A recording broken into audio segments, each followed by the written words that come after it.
My next guest is back on our screens this weekend with another epic challenge.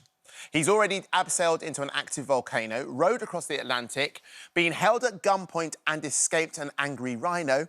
And Aldo Kane's latest adventure is just as ridiculous. Aldo is the only member of the team with the experience to lead this night dive. 3, 2, 1, go. Aldo descends 60 feet.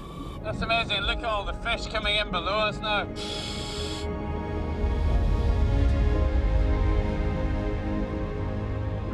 Freediving is the closest that you can become to being a mammal in that environment. That was a look at Aldo's new show, Ocean Explorers, and he joins me now. Aldo, good morning. Morning. Lovely to meet you. You too. It's so funny because I watched your programme, this one that's on the screen behind us, last night. It's about humpback whales and orcas. Genuinely, as I watched it, I paused it 3 times going, I can't watch, because watching nature that we don't normally see must be such a privilege for you. And then to bring it to us, the viewer, I think is sensational. I think that's the whole point of this series, is basically the oceans are struggling. And Ocean Explorers is about showing people, and especially the younger generation, to get them more involved in the ocean conservation. And really, it's very difficult to conserve something that you can't see and you don't understand. Right, so what animals does this series focus on? So the one I saw, I think I was sent like 5 episodes, but the one I watched was the one about, and I've got it right, they're about humpback whales? Yep. And orcas. Yeah. Do you remember the episode? Yeah. Honestly, it blew my mind. It's amazing.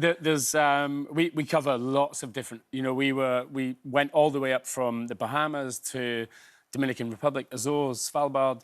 Sound like my job. Yes. I mean, it's lots of travel. But really, the big ones were hammerheads, humpbacks, sperm whales, 6-scale sharks, polar bears, which are aquatic mammals. So really, it's about understanding them and collecting science as we go. Right, so you talk about collecting science. It's not just you. There is a deep-sea researcher. What do they do? So the boat basically has scientists. Oh, do you mean in the team of the Explorers? Yeah. So there's myself, Zaleka. She's a deep-sea benthic researcher. Then there's a shark biologist. Yeah. So they... So basically, they are our guide for when we get in the water. Yeah. With sharks, obviously. Amazing. Ocean technology innovator. Eric was on there. Yeah, Eric. He is the MacGyver of the ship. So, right, okay. So he's all about using all of the tech on board, from tags to using all of the equipment. This is the most technologically advanced research vessel on the planet. OK, and it is a boat of sorts. And then I see James Cameron, then I think he directed Titanic, then I get worried for all of you because we all know how that story ended.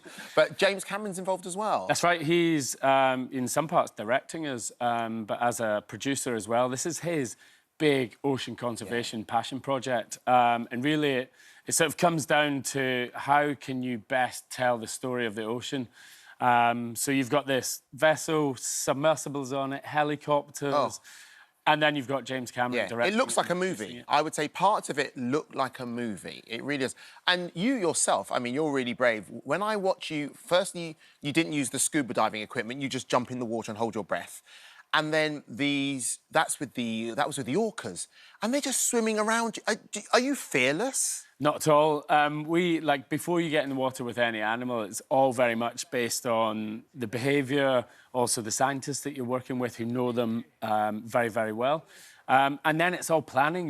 The night before we do a dive operation or night diving, sort of mid-water, we're having these huge planning meetings that's involving the entire ship and all of the assets. I mean, it was a fascinating watch, and it's the kind of thing, had I not been doing this today and interviewing you, I might not have seen it, but now I will watch the entire series.